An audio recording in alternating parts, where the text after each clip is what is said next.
the Ottoman Empire was one of the longest-lasting and most dominant empires in world history.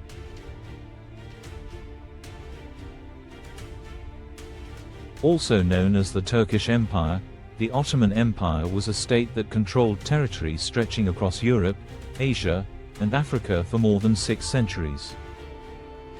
During its first century, thanks to its impressive ability to exploit weaker neighbors and due to the enormous mistakes made by the Balkan kingdoms and other Christian powers, including the Byzantine Empire, the Ottomans rose from a small state to a regional power and used this position as a springboard for even greater expansion.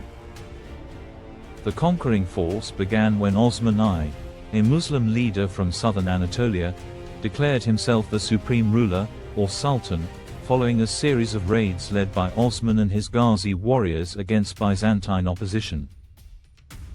The name of the empire, Ottoman, derives from the name of its first leader and founder, Osman, whose name was originally Uman in Arabic. Very little information about his life has survived, but he left the world an empire that bore his name. As a result, due to the lack of reliable contemporary sources about this Muslim leader, modern historians struggle to determine which stories were fabricated over the years and which are actually true.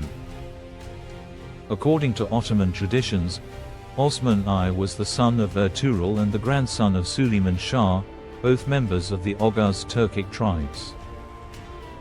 Although this connection has been debated by Ottoman genealogists, Osman I is nevertheless the man responsible for laying the first foundations of an empire that would last for 6 centuries.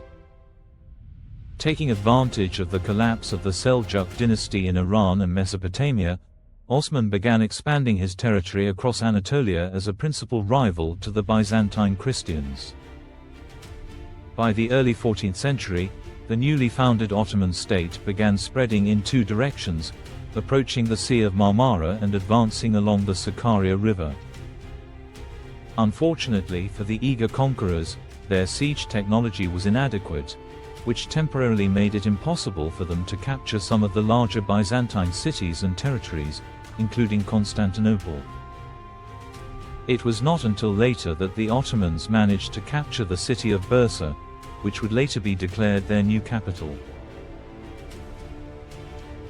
Around the time of this victory, the first Sultan, Osman I, passed away, leaving his son Orhan as the second ruler of the Ottoman state. Under Orhan's rule, the Turks began consolidating their power and authority after capturing Bursa, where the tomb of Osman I is still preserved. As part of his military consolidation, Orhan sought advice from his brother Alaeddin.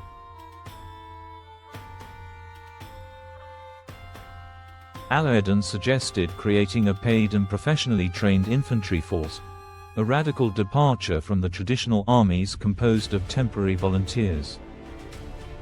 Orhan implemented this strategy but soon became dissatisfied and turned to his brother-in-law, Chandali Kara Halil. Chandali conceived the idea of what would later become known as the Janissaries.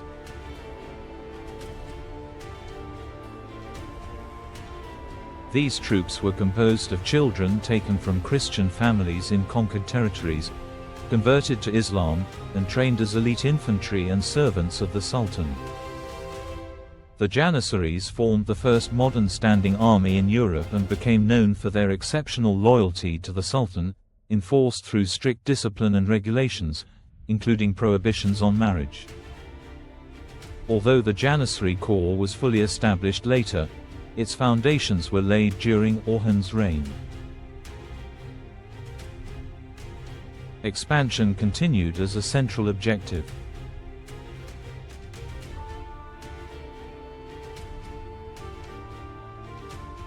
This began with the capture of Nicaea, followed by Nicomedia, and later Üsküdar. A few years later, Orhan succeeded in occupying the Karaci Principality.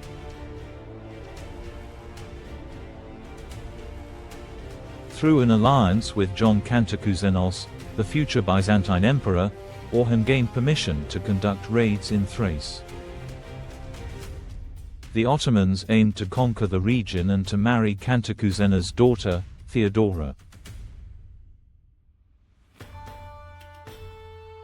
Under the command of Suleiman Pasha, one of Orhan's sons, the Ottomans expanded their control over Gallipoli. These raids brought significant rewards and attracted thousands of Turks from across Anatolia who wished to join the empire's forces. Orhan refused to relinquish this new territory, claiming it had been granted to him by divine will, a decision that contributed to instability within Byzantium. Following the death of Sultan Orhan, leadership passed to Murad I, marking the transition of the Ottoman state from a growing regional power into a new phase of imperial ambition. Murad I began exerting pressure on the Balkan states, first persuading Bulgarian ruler Ivan Shishman to submit as a vassal. This policy allowed local rulers to remain in power as long as they accepted Ottoman authority and provided troops to the Ottoman army. When these arrangements failed, Murad continued his advance, capturing key cities and territories.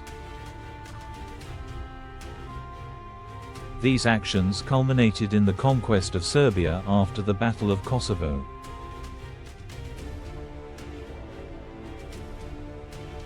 Although both armies suffered heavy losses and their leaders were killed, the Ottomans possessed additional forces and secured a decisive victory. Following Murad's death, his son Bayezid I ascended to the throne.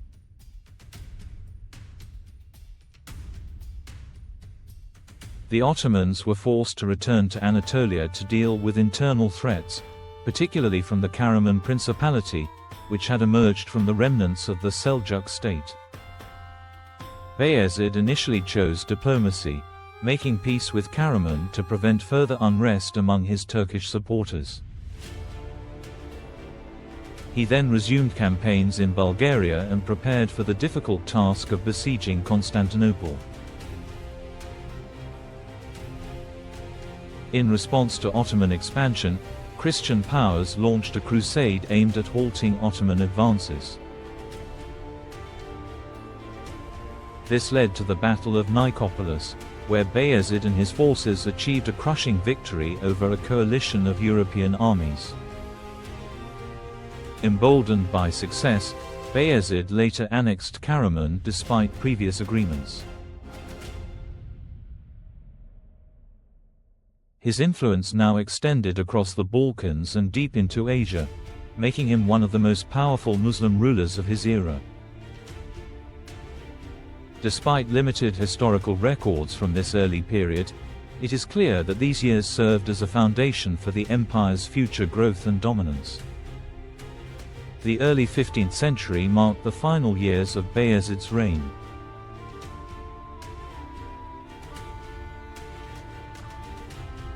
Rising tensions between the Ottoman Sultan and the Turco-Mongol warlord Timur escalated into open conflict, culminating in the Battle of Ankara. Caught off guard while besieging the city, Bayezid's forces were cut off from water supplies and forced into battle.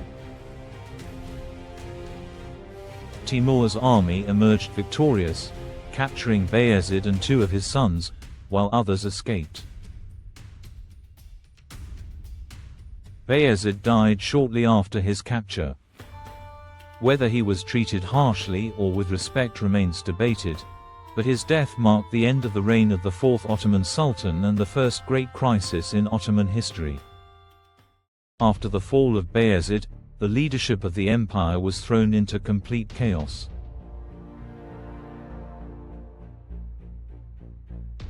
The remaining sons of the late Sultan sparked a 10-year civil war, known as the Ottoman Interregnum.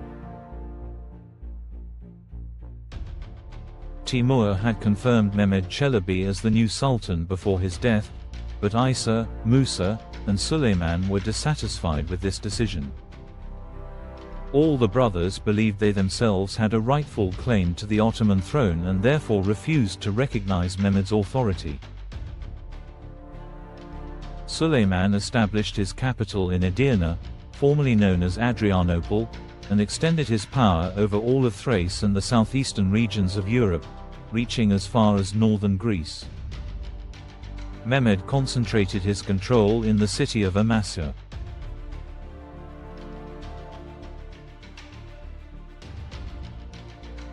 Meanwhile, Isa and Musa fought for control over Bursa, which ultimately resulted in Isa gaining dominance. This rise in power provoked a new conflict between Isa and Mehmed.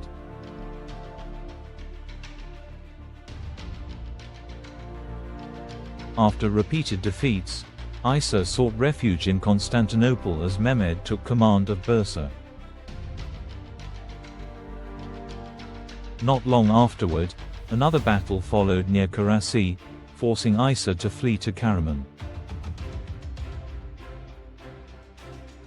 It is claimed that Isa was later killed after being spotted in a public bath, on Mehmed's orders. Suleiman, who had supported Isa during the conflict with Mehmed, successfully captured Bursa and later Ankara from his previously victorious brother. Over the next several years, an alliance formed and flourished between Mehmed and Musa.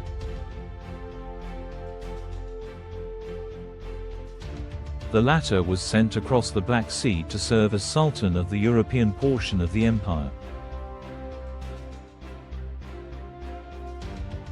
Suleiman promoted an alliance with Manuel II Palaeologos and ultimately won the Serbs to his side by the end of the Battle of Kosmydion in 1410. During this battle, Musa was defeated by Suleiman, although the tide would soon turn once again. Due to clear issues with temperament, Suleiman quickly began to lose allies and support. Taking advantage of desertions and abandonment by his brother, Musa achieved a triumph at Edirne in 1411. Suleiman attempted to flee under Byzantine protection but was killed along the way, leaving Musa and Mehmed as the remaining contenders for control of the Ottoman Empire. Clearly dissatisfied with the Byzantine emperor's loyalty to Suleiman, Musa decided to besiege Constantinople as an act of revenge. Emperor Manuel, in turn, sought assistance from Mehmed, who made repeated attempts to defend the city, a blatant violation of the agreement he had made with Musa. Unable to remain in Constantinople for long, Mehmed was forced to return to his own territory to deal with a rebellion before seeking assistance from the Serbian despot Stefan Lazarevich. Returning with new forces to confront his brother, Mehmed and his army met Musa and his forces at Kamerlu, resulting in Musa's defeat and subsequent capture and execution. Finally freed from the constant threat of his brother's attempts to seize power, Mehmed Çelebi became Sultan Mehmed I, assuming full sovereignty over the empire and reuniting those who had been divided during the prolonged civil war. During the remainder of his reign, Mehmed focused on consolidating power in both Anatolia and the European regions. Along the way, he faced several challenges, including a dispute with his remaining brother, Mustafa, who eventually emerged from hiding. A theologian and revolutionary named Sheikh Bedreddin also posed a threat to Mehmed's authority, inciting unrest that lasted 4 years until the agitator was finally captured and executed. Mehmed's turbulent reign came to an end with his death in 1421, leaving control of the empire to his son Murad II. Early in Murad's reign as Sultan, Manuel II Palaeologos made a deal with Mustafa Çelebi to release him from the exile he had been forced into before the death of Mehmed I. The Byzantine emperor recognized Mustafa as the rightful heir to what had once been the throne of Bayezid I, but his success was brief before Murad permanently ended Mustafa's campaign with his execution. Attention then turned to punishing the Byzantines for this unprovoked hostility.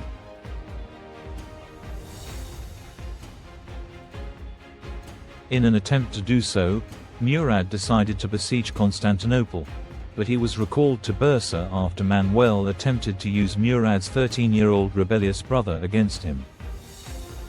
The boy's uprising was suppressed, and Murad was able to refocus his efforts on strengthening his rule by restoring authority over Anatolian vassals and principalities, as well as continuing efforts to expand further into Europe.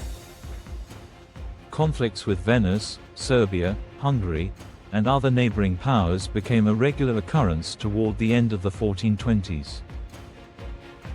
In 1444, Murad faced a Christian coalition of crusaders at the Battle of Varna.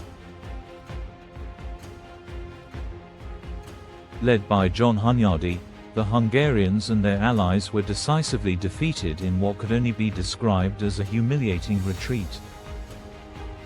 One notable detail of this battle is the fact that Vlad Dracul, the reigning voivode of Wallachia, had sent a small contingent under the command of his eldest son to assist Hunyadi and his crusaders, despite the fact that Murad held Dracul's two youngest sons as hostages to ensure Wallachian loyalty.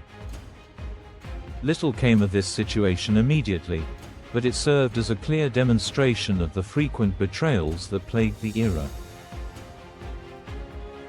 Before the Battle of Varna, Murad had actually abdicated the throne in favor of one of his sons, Mehmed II. Unhappy with the immense responsibility at such a young age, Mehmed urgently called upon his father to return and lead the armies against the Christian forces seeking to exploit the young new sultan. After taking up the task and suppressing the crusade, Murad returned to retirement, only to be forced back once more to quell a Janissary revolt. Not long afterward, the elder sultan was again compelled to confront the forces of Christian Europe, this time on the battlefield at Kosovo. Still following the leadership of John Hunyadi, a coalition of Hungarian, Wallachian, Moldavian, and other allied forces attempted to strike another blow against the Ottomans in an effort to avenge their earlier defeat at Varna. Caught unprepared by Murad and his forces, who intercepted the Crusaders at the Kosovo field, John Hunyadi and his army suffered yet another humiliating defeat. Murad went on to conclude his reign by dealing with the issue of Timur's son, Shah Rukh, and by asserting command over regional leaders such as the ruler of Amasya. In addition to this, he made an attempt, though unsuccessful, to crush the Albanian forces of Skanderbeg at the fortress of Crusade. Toward the end of 1451, Murad fell ill and died.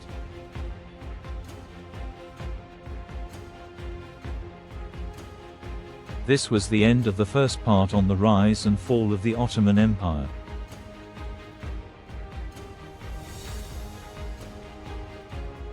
Like and share the video with friends who enjoy history.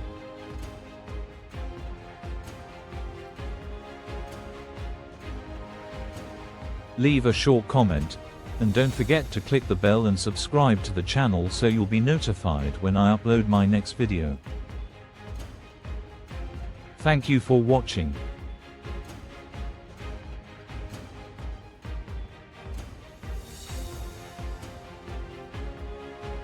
Thank you for watching.